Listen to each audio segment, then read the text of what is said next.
Hello and welcome back to episode 15 of the Functional Effect Optimization Group. As you can see, I am flying solo currently, but Dr. Tyler is going to probably be joining me here shortly, and hopefully so, because tonight we're actually going to be talking about his experience this past weekend in his Ultra Spartan race and what that means to you in your health and fitness journey. Because we're going to draw some parallels from what he learned this past weekend to what we see commonly in a lot of our clients who are trying to shoot for goals and find themselves in a similar position as Tyler found himself in this weekend. And I'm going to unpack more of what that means here in a second. But roll call, it's been a couple weeks since I've seen you guys. It's great that you are here listening and learning and absorbing information. Our goal here in the Functional Effect Optimization Group is to help you address all six facets of your health. Because if you only address that physical health component, I need you to remember that you are missing 84% of the puzzle. And so in this group, what we are going to do is unpack the whole person. And week after week, we are going to address topics that have a direct trickle down effect into the rest of your life. So when we talk about these bigger overarching topics, sometimes they might seem broad or vague, but really, when you start applying what you're learning in this group week after week, you're going to see that these principles, while they might be broad or vague, they're applicable to everyone in every situation, because this is baseline knowledge that is going to allow you to achieve your next best layer of self. Because I don't know about you, but I am forever on the quest to become that next best version of myself. So if this is your first time joining the FE functional or the functional effect optimization group, welcome. If you are somebody who is coming back and joining us again, thank you for hanging out with us. We love having you here, and it's always a pleasure to be able to bring our decades worth of knowledge to you. So, to start things off, if you didn't already know, this last weekend marked Tyler, my husband. It was his first ultra Spartan race. And if you're not familiar with what that means, in the Spartan racing world, it's a combination of running and obstacle course racing. And depending on the conditions that weekend, that might mean a mud race. It might just mean a dirty race. It might be a perfectly bone dry race. It just kind of depends on what Mother Nature brings. And unfortunately for Tyler, not only was he running the longest Spartan race of his career to date, it also was the steepest course that he's ever ran to date in Vernon, New Jersey at the Mountain Creek Ski Hill. And it was the coldest, wettest race he's ever ran in. And it was only about 40 degrees that day, and it was downpouring. So you can imagine what the conditions looked like on the race course of a ski hill that is mountainous terrain in a torrential downpour in 40 degrees. Let's just say it was slightly uncomfortable conditions. It was really muddy. And as Tyler was out on the course, he didn't even really let any of us know this, but he went into the race not feeling well. He was sick, feeling under the weather. And then comes race day, we get these really unfavorable conditions. He gets out onto the race course at 6 a.m. and he gets a couple miles in, and the volunteers on a Spartan race course all have walkie-talkies, and there's volunteers scattered throughout the entire race course. Well, he hears the walkie-talkie go off, and the first racer has gone down with a sprained ankle. Obviously, that raises a red flag, but he continues to persevere through, and he keeps going through the race, trudging ahead. And it had to have been probably about mile 15, 14 or 15 or so when the downpour started. And from there, things started to just get really, dangerous. And there came a point in the race, and keep in mind, Tyler prepared for this race. He had been running Spartans for the previous couple years. He even qualified for Worlds last year. So he is well equipped to run this race. But he gets to this point in the race at about mile 19 when he realized that this wasn't just hard, that this was another level of difficult that he had not yet experienced, and he was faced with making a decision. And he chose to stop. Not because he couldn't physically take another step, but because he had this visceral understanding of what his body was telling him in that moment. He weighed the cost of continuing the race, and he looked at the conditions in which he was racing, not just the external conditions of the environment around him, but the conditions that he was dealing with inside of his own body. And he made a decision that most of us would label as failure. But in that moment, when I knew that he had waved the white flag and conceded, I actually found myself sitting in a place where I couldn't have been more proud of him in that moment. And I'm going to tell you why. Because here's what I see happen all of the time with my high achieving clients, male and female. You get put into these same kind of race conditions, but in your life, in your marriage, in your career, in your parenting. And you end up pushing through the dangerous conditions. You end up pushing through the exhaustion. You end up ignoring the signals that your body is giving you. You override.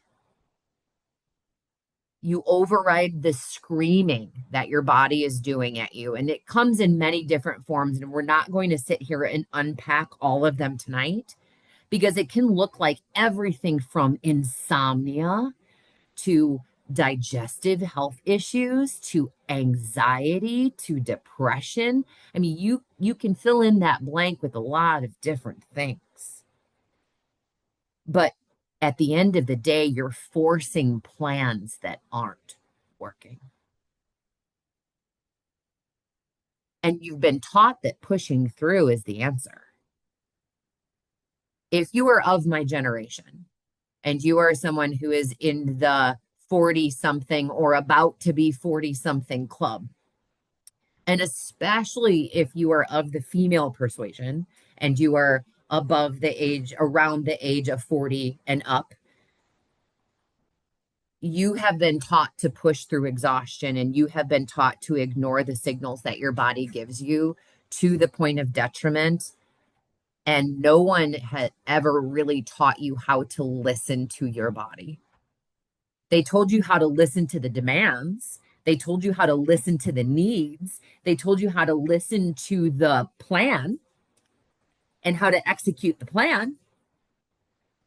But what do you do if you go to execute the plan wants to execute you? It's time to pivot in that moment. And pivoting is exactly what Tyler ended up having to do. So in every moment of perceived failure, that is a moment for you to collect data. That is a moment for you to observe and reflect. And the question isn't, did I fail? But the question is, what is this data showing me? What is this information telling me in this moment? Where am I forcing something that isn't working? What signals have I been ignoring? And what would it look like to actually lean in and listen to my body? Those are the questions that you have to start asking yourself if you are finding yourself in this position where you are consistently ignoring the signals that your body's giving you.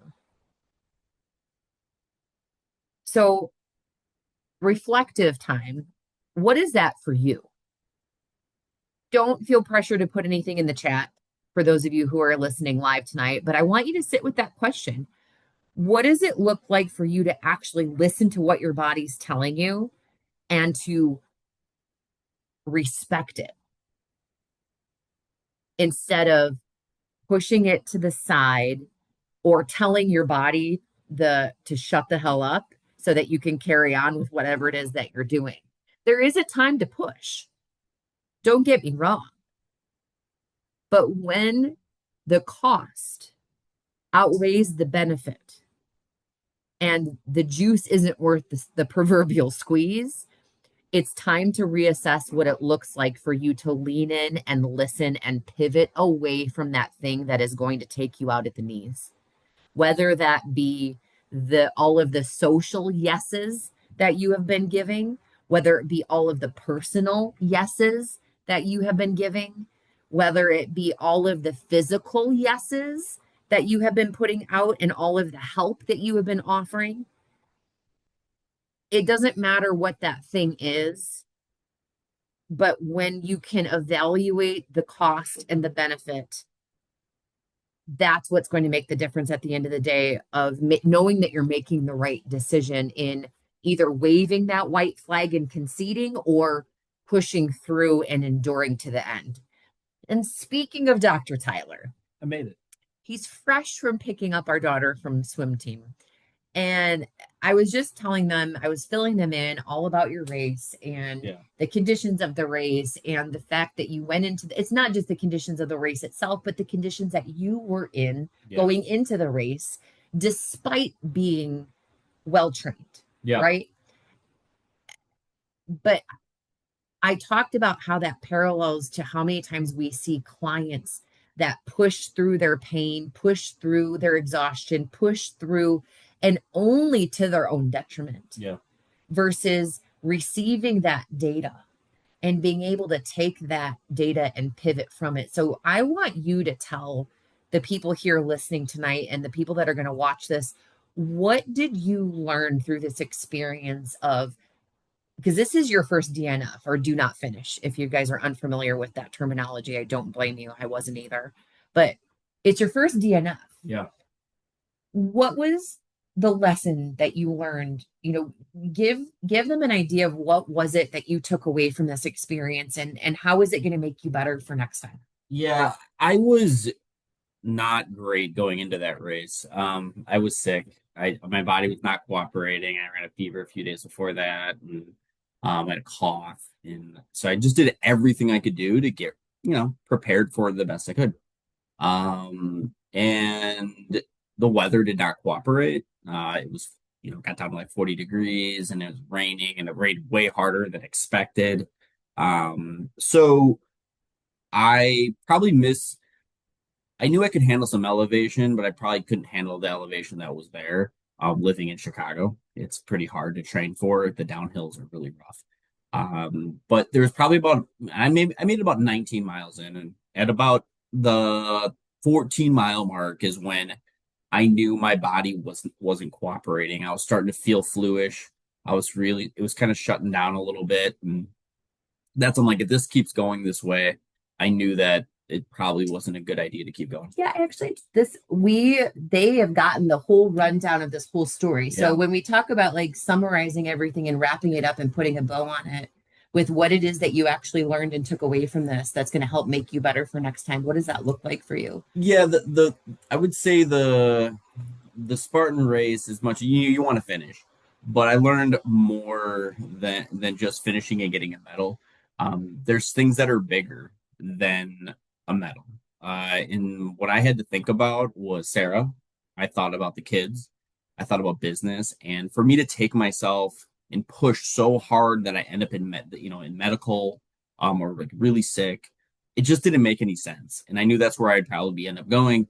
And I said, I don't want to, put that burden on Sarah or put that on my kids. And I was like, so I used it as I needed to stop and I need to take the data in.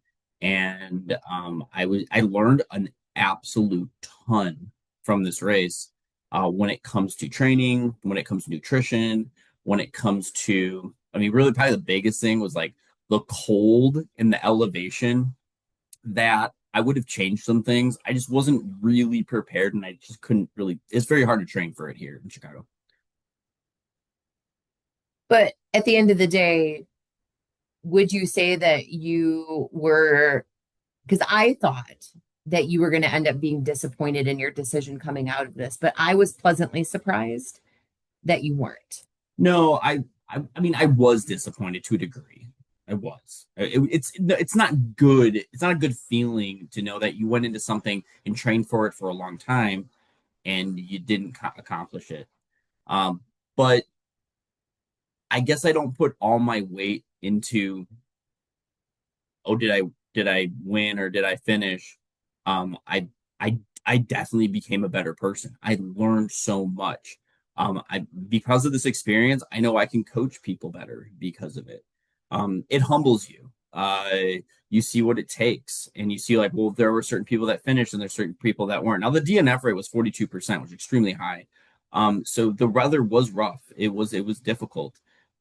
But I think you learn, you take the data in, you readjust, and you go, okay, well, let's take some different challenges on in the future. And I got a race in like 3 weeks, so it's not like I don't have a race coming up. But if we bring this back full circle to how this applies to you, when you find yourself in this position and you need to wave the white flag, it's your opportunity to collect data, recalibrate, and come back stronger next time.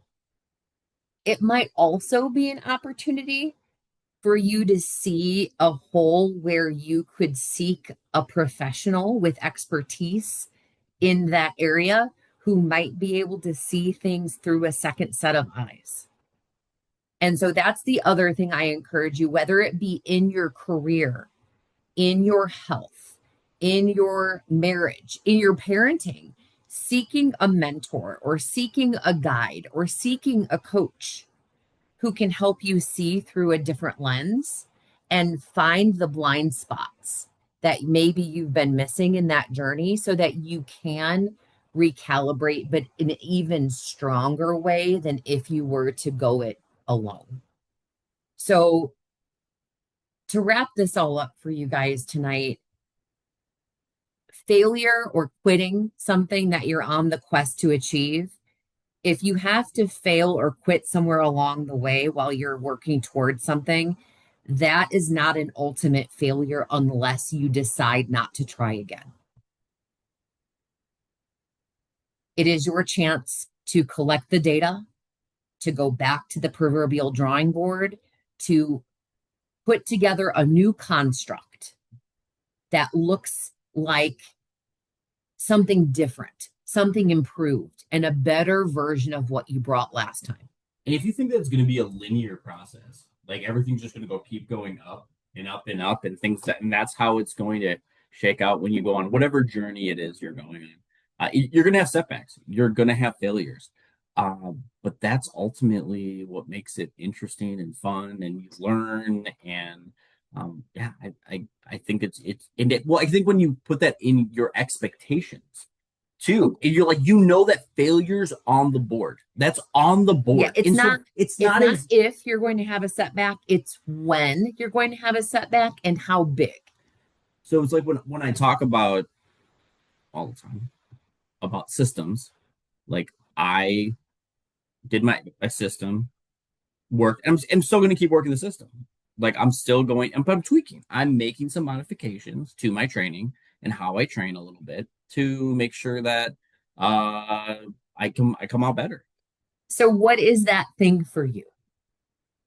What is that thing that you need to do this process with? That you need to sit down, look at your process, look at your systems, and recalibrate. I encourage you to sit down and jot down some thoughts around that because there's different areas in your life. You might have multiple areas in your life where you want to see this happen, but it's figuring out where to start by where you want to go. And if you have not had a chance to sit down and do the exercise that we did way back in week 2 or 3, episode 2 or 3 of our optimization group, where we really worked on establishing your core identity. That is where I want you to go.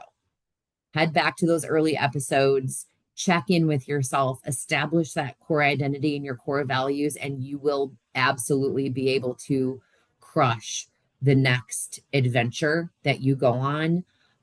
Recalibrate in a way that makes you more effective and more efficient, and walk away winning next time. Yeah. Because like my core value, my number one love for me, and doing that race, I had Sarah and my kids and my family in my head a lot. And I knew that my core value was like, I can't let them down if I'm going to destroy my body in a horrible way, because I could have done it. And so it was an easier decision than I think a lot of people have. So I encourage you, if you're on the fence about backing away from something, weigh out the cost, weigh out the benefits, see if the juice is worth the squeeze, and always remember at the end of the day that you deserve to feel your best. We will see you next week, same time, same place. And until then, we're signing off for now. Have a great night, and we'll see you next time. Bye bye.